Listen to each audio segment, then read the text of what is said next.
education, sponsorship and training for healthcare workers, and employment of healthcare workers. From these points that we have actually maybe the ones I've listed, I want to clearly say that we are happy as these organizations that are here actually to report that we had yesterday a health engagement meeting with the Kisii County government on the issues that I've actually stated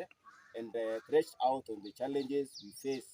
in the course of duty with a view to finding a lasting solution for the sake of the public service delivery, that is for the healthcare workers.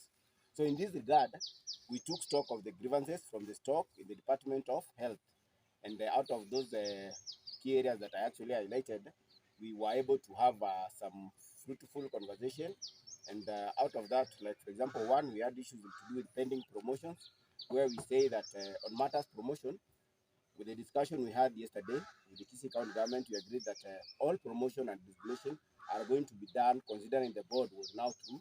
with the issues to do with the ECD teacher suitability test, and now that we had the board on board that is now 2 months old,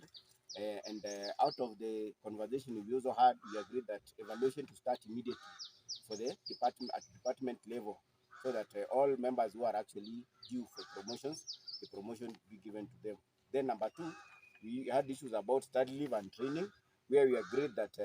there's a issue to do with the wage bill in Kisii County that is actually a thorn in the flesh for the county,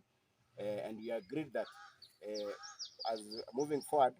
it would actually be difficult for the promotions to occur, for the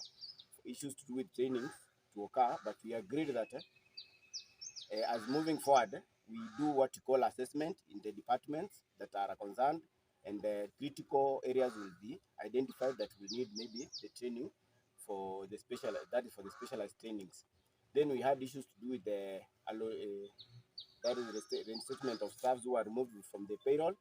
and we wish to reassure the members that all nurses who were dismissed previously will return to work, and that all processes that were at final stages are at final stages towards ensuring that they are all back to work. Then we had an issue with the medical cover, and we want to say here that our members are actually very okay, and I think one of our members here will confirm that all our members are now under student insurance cover, and is being effective and timely, especially on the processing of the services that are actually in our health facilities. Staffs on NHIF comprehensive cover who are seconded also from the national government have also raised concern actually over the same, and they really want to move to the new insurance cover. Then on the issue of the base salaries, we noted that currently we are up to date the last month, only that we haven't achieved to receive the pay by 5th of the preceding month as earlier promised. However, we actually discussed this with the county government and agreed that moving forward, this is going to improve. Then recruitment of more staff to ease workload. Having addressed the issues about the wage bill, then it was agreed that moving forward, there will be consideration, especially for the Department of Health, to have recruitment of more staff, considering that it's one of the key areas, especially in the county government.